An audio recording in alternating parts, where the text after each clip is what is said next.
Hey, this is Night's Child Ghostly Winds, and this is my plushie of the Dragonite, because today I'm going to be talking about the new design of Dragonite in terms of their new Mega Evolution for the new Pokemon game, which, again, I've already seen trailers of the Pokemon. The Pokemon look somewhat okay, though the town areas feel kind of lackluster PS1 kind of vibes, but that's mostly due to Nintendo trying to steal Power World and other people to the ground, and other people trying to get Nintendo to do the right thing, but again, just piling up lawsuits and more lawsuits. With now Nintendo now filing for a patent on summoning creatures, which means does that mean Final Fantasy is going to be in danger? Does that mean World of Warcraft in terms of Blizzard is going to be in danger and other stuff, because Nintendo is just thinking that everything that is their ideas belongs to them when everybody else has the right to have some sort of similarities and different ways of telling a story and everything else. But before I ramble about that,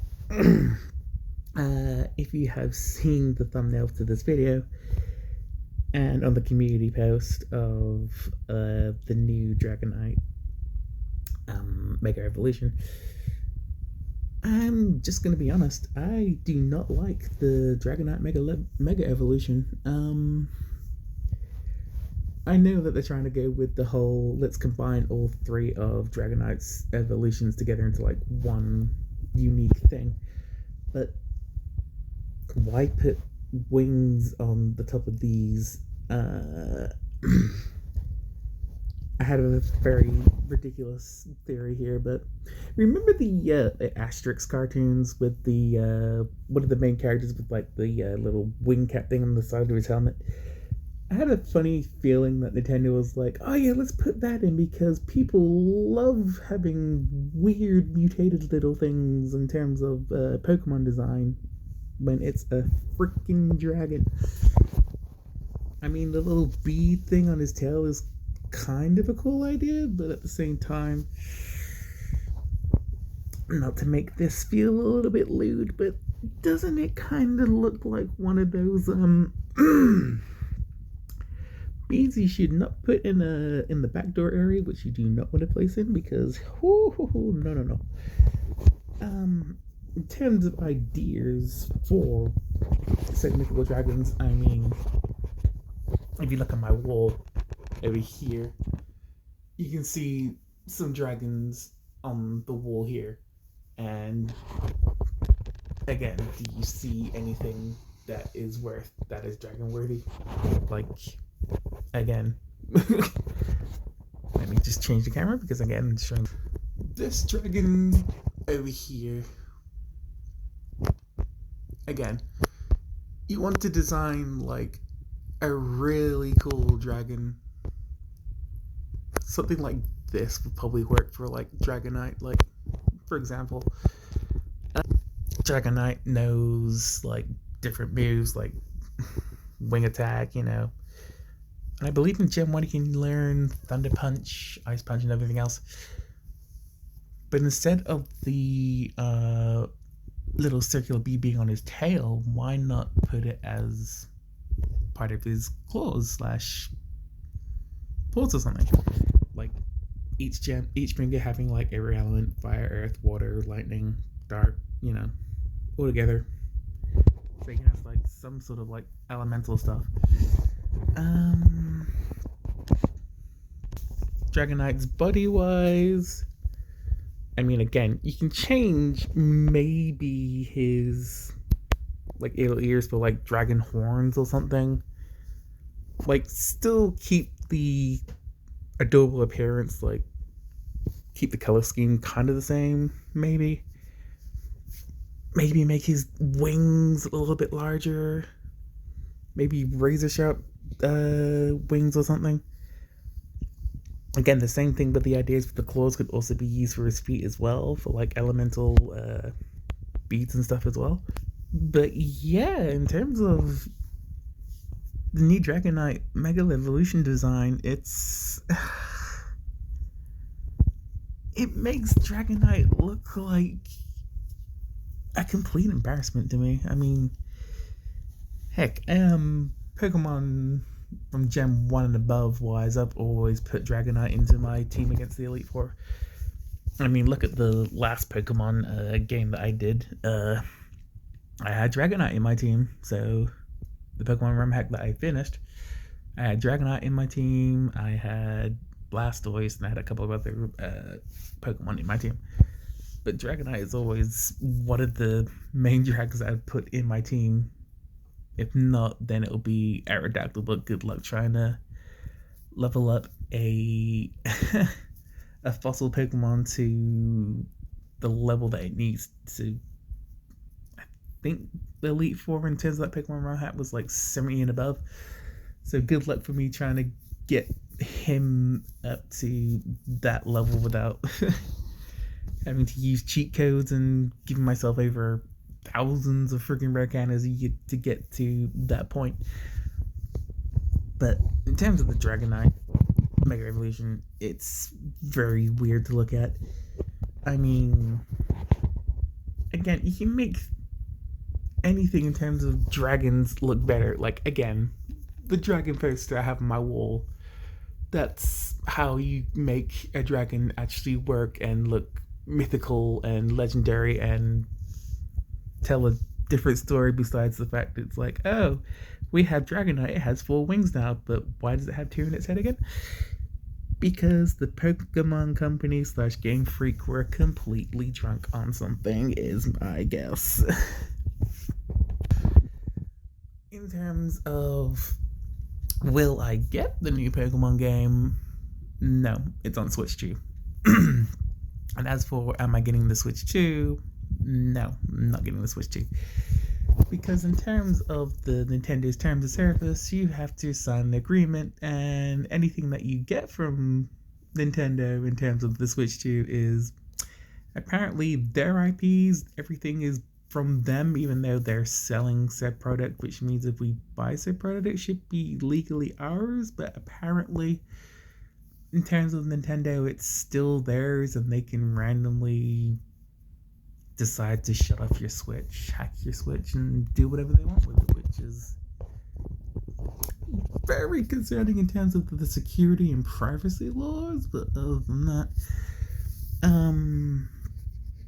I find Nintendo to be, no offense, getting kind of scummy and very greedy in terms of if they can sue everybody to the ground, then no one will challenge them. But at the same time, don't you need gaming companies to like challenge each other and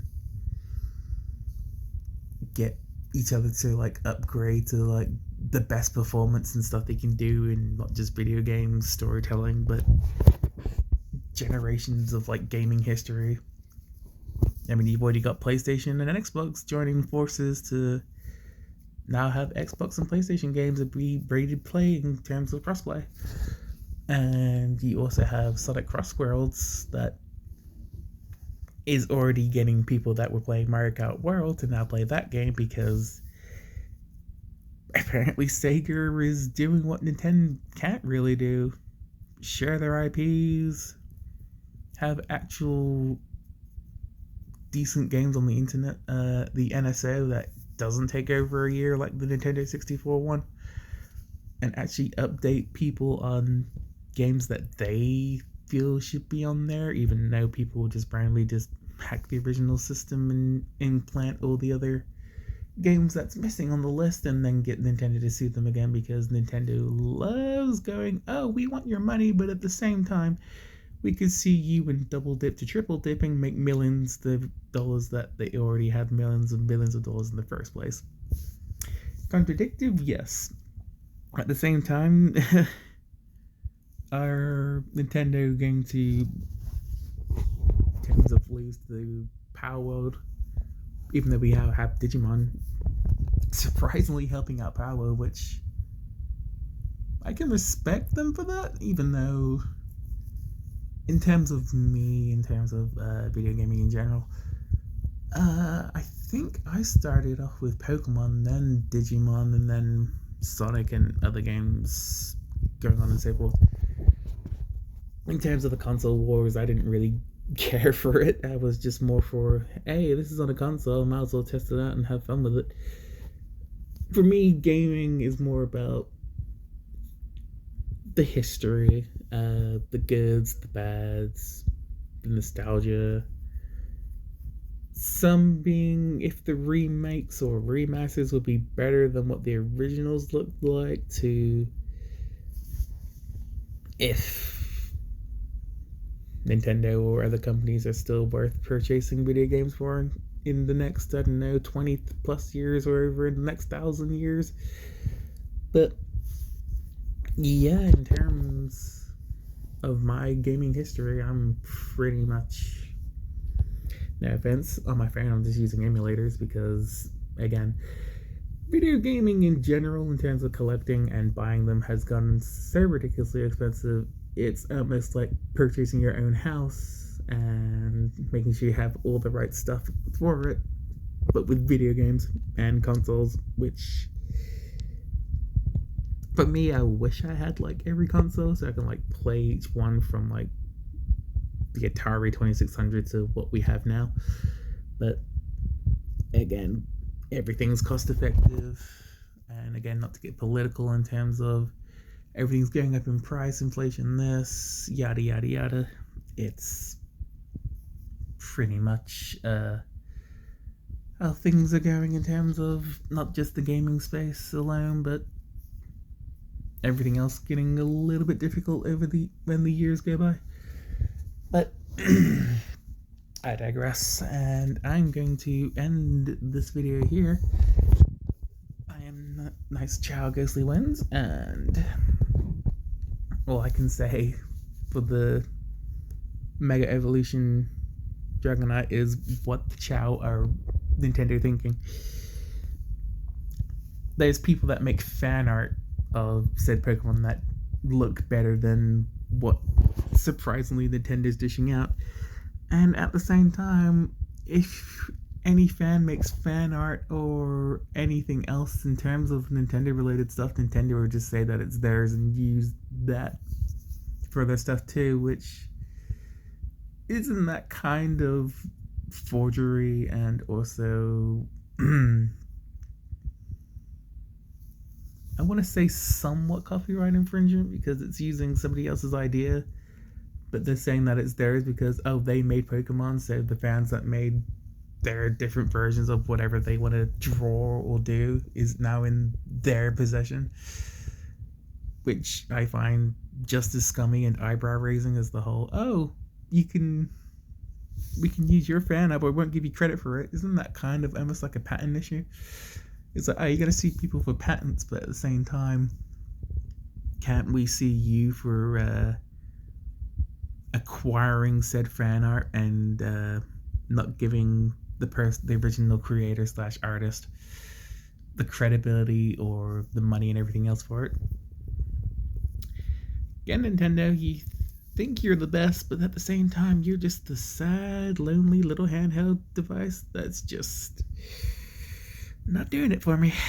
No offense, I still got my Switch 1, but I'm not upgrading to Switch 2, so sticking with the old classics until Nintendo gets their shit together, or someone with really decent lawyer will put Nintendo in its place, and hopefully things will get better.